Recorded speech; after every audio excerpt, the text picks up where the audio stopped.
माझे नाव विमल आहे. माझे वय 25 वर्ष आहे.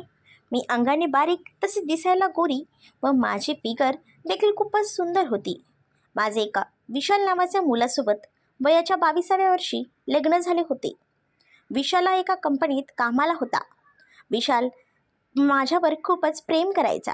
आम्ही प्रेमविवाह केला होता. विशाल माझ्या सगळ्या इच्छा पूर्ण करत होता. मला जे हवं ते सगळं काही तो पुरवायचा. त्यामुळे मला दुसरी कसलीच गरज लागायची नाही. रात्रीच्या वेळी मला तो जोरदार ठोकायचा. मग रात्रभर आम्ही खूप मजा करायचो. मला विशालचा तंबू खूपच आवडायचा म्हणून दररोज रात्री आमच्यामध्ये झुंग व्हायचा. असेच काही दिवस झाले.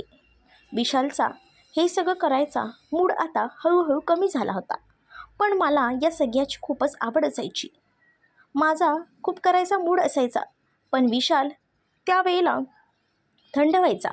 मग माझ्या चिमणीची खास कोण मिटवणार हा मोठा प्रश्न मला असायचा. तरीसुद्धा मी विशालवर कधीही राखवले नाही. मी शांत राहिले. पण एक दिवस आम्हाला आता त्याच्या कंपनीमध्ये ठेवलेल्या एका पार्टीमध्ये जायचे होते. तिथे मी छान पिवळ्या रंगाची साडी व सिवलेस ब्लाऊज घालून विशालसोबत पार्टीला जायला निघाले. पार्टीमध्ये गेल्यावर आम्ही खूप एन्जॉय केला. विशालने माझी ओळख त्यांच्या सगळ्या मित्रांसोबत करून दिली. त्यातील एका मित्राचे लक्ष माझ्यावर होतं व मी सुद्धा त्याच्याकडे बारकाईने पाहत होते, कारण तो मला सारखा वरखाली बघत राहायचा. आता त्या पार्टीमध्ये विशालने ड्रिंक घेतली व विशालला आता शुद्धसुद्धा नव्हती. तेवढ्यातच त्याचा तो मित्र माझ्या जवळ आला आणि माझं खूपच कौतुक करू लागला. मलासुद्धा आता तो हळूहळू आवडायला लागला होता. तो दिसायला छान तसेच स्मार्ट पण होता. तो माझं कौतुक करत असताना सारखं माझ्या छातीकडे पाहत होता, कारण मी सिवलेस ब्लाऊज घातलेला असताना त्याचा नेक जो होता तो खूपच डीप होता, म्हणून त्याचं लक्ष माझ्या बॉलकडे होतं. मी ते ओळखले की ज्याची मला आवड आहे यालासुद्धा या सगळ्याची आवड आहे. त्यांनी मला येऊन माझी चौकशी केली व त्यानंतर माझ्याकडे डायरेक्टली माझा मोबाईल नंबर मागितला. मलासुद्धा खूपच खाज होती. मी सुद्धा त्याला माझा मोबाईल नंबर दिला आणि त्याने माझ्यासोबत फ्रेंडशिप केली. त्यावेळेला माझा नवरा हा दारूच्या नशेत होता, त्यामुळे त्याला याबद्दल काहीच कळत नव्हते. तो एका बाजूला खुर्चीवर बसला होता. पार्टी ही जोरदार सुरू होती. तर माझ्या नवऱ्याचा मित्र अमित हा मला बोलवायला आला की जरा तुम्ही येता का बाजूला. मग मी त्याच्यासोबत बाजूला गेले आणि त्यानंतर त्यांनी त्याची इच्छा व्यक्त माझ्यासमोर केली. तर मलासुद्धा हे सगळं करायला आवडलं. मग आम्ही दोघं त्या हॉटेलमध्ये असलेल्या एका रूममध्ये गेलो. तोपर्यंत माझा नवरा खालीच बसलेला होता. त्याची पार्टी ही जोरदार सुरू होती. त्याच्या मित्रासोबत त्याला हे सुद्धा माहीत नव्हतं की त्याची बायको त्याच्यापासून लांब गेलेली आहे, कारण तो एवढा दारूच्या आहारी गेला होता. तोपर्यंत मी चान्स मारून घेतला.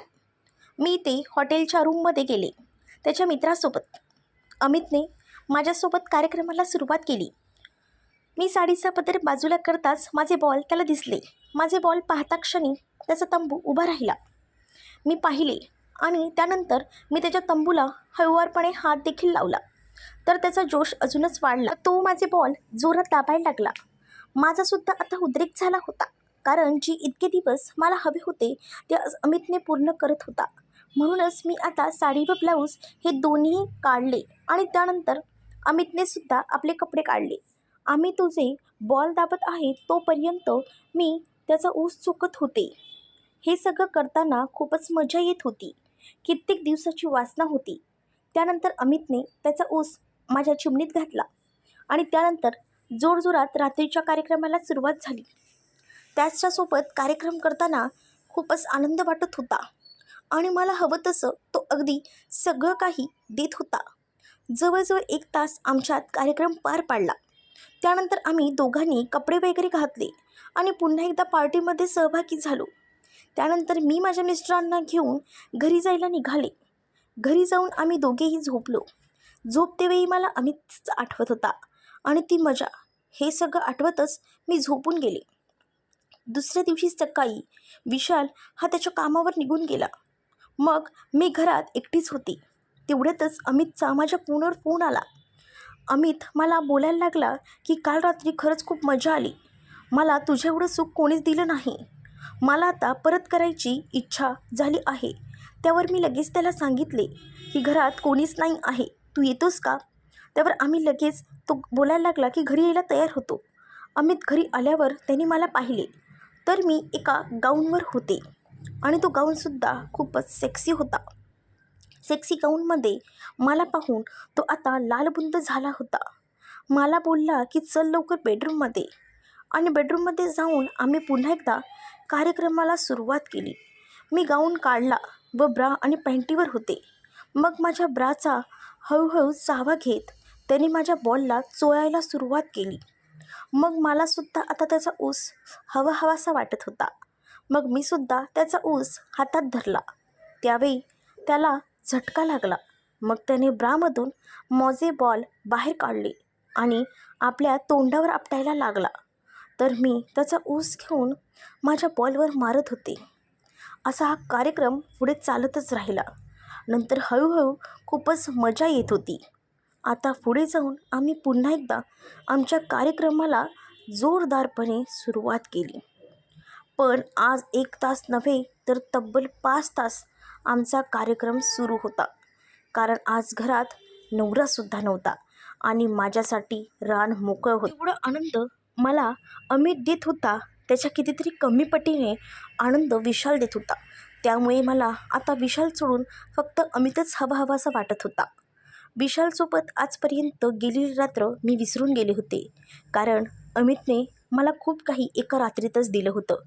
त्यामुळे मी आता या सगळ्याचा आनंद मनसोक्त घेत होते. कारण घरातसुद्धा कोणी नव्हतं, फक्त आम्ही दोघं होतो.